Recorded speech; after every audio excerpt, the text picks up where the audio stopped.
Welcome, Mr. Frankl. Thank you for joining us here. You are head of the Renewable Energy Division of the International Energy Agency in Paris, and you were just holding a very fundamental speech in our opening of this year's Solar Heating and Cooling Conference 2013, where you sort of praised the work of the Solar Heating and Cooling Program. Why was that? Indeed, because we think seriously that the implementing agreement on solar heating and cooling does a great job. As you may know, the IEA as a whole has more than 40 technology collaboration programs on all technologies, 10 of which are on renewables, and in my capacity I overview all of them, and I can certainly say that the solar heating and cooling implementing agreement does a great job all the time.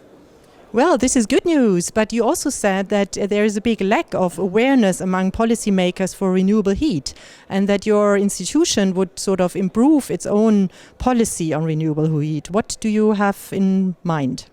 We have in mind, first, we recognize that there is still a gap in the policy-making arena. There is much of attention on renewable electricity, which is certainly a good thing, but it's not enough.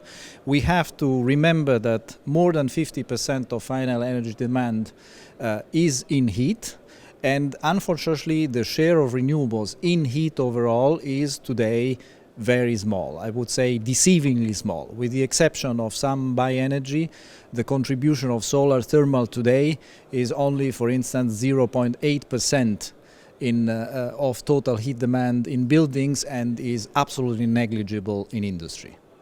So how do you want to change that? We want to raise the attention of policymakers through our usual work, which is making analysis, making scenarios. We will publish soon a book on renewable heat, and of course we regularly report to our committees, which are policymakers, which are director generals, to raise their attention on heat and the need to improve the policies on renewables heat very soon. I think you're also responsible for a roadmap which was last year published. So what were the outcome of this roadmap? This is true, and I want to emphasize that it was the very first time ever that the IEA did a roadmap on a renewable heat technology as such. We identified a major growth potential for solar heat and cooling, a factor 25 with respect of today. And which would lead to important numbers, to 14% of share of heat demand in buildings, to 20% of low temperature heat demand needs in industry, and to some of 16-17% of cooling demand in 2050. However, these are scenarios. It's not taken for granted. And in order to implement that, it is important that the policy makers and industry address the many barriers that are existing. I think there is one barrier in policies that solar thermal is often seen as an additional technology to, let's say, efficiency, better buildings. Do you agree on technology-focused incentive programs or measures, or technology-neutral measures? Allora, I think we need to be precise here.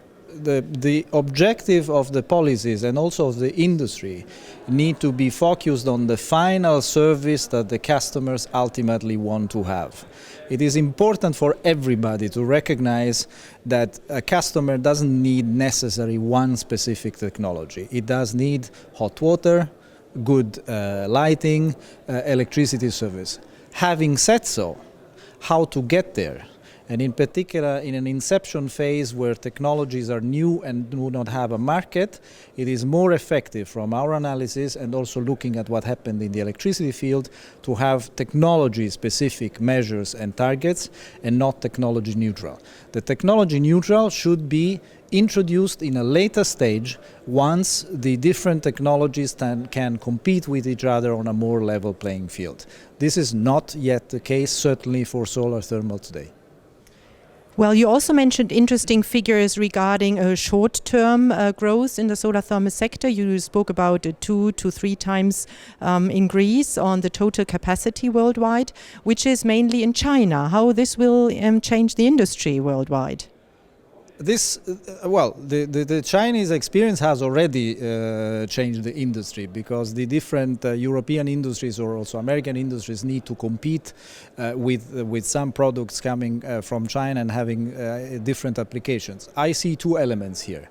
One, it is important that China develops a very strong domestic market, because this will attract new technologies, new ideas, new demonstration. The second, from an industrial point of view, it is of course important for the European industry to have high quality products that can compete with the Chinese products in other markets and to expand worldwide. I repeat something that I said last year. It is crucial for the European industry not just to look at the European market, but really looking at the opportunities that are existing worldwide, from the copper mining in Chile to possible penetration of a share of the Chinese markets in the future.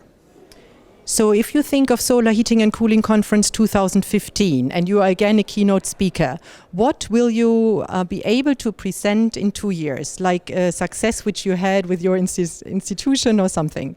Well, we hope to say, I would say, three things. One, that our forecasts for 2018 are on track. This because we hope it is the case. The second, we hope to say that some European countries notably have recognized and have introduced new measures that are really fostering renewable heat. I think that, for instance, recent measures introduced in Italy are a good example. And third, we hope to say that also our work has increased in this field, and I can say that not one but more publications will be focused on renewable heat. Thank you very much. I hope this comes true. I look forward to that. Thank you very much to you.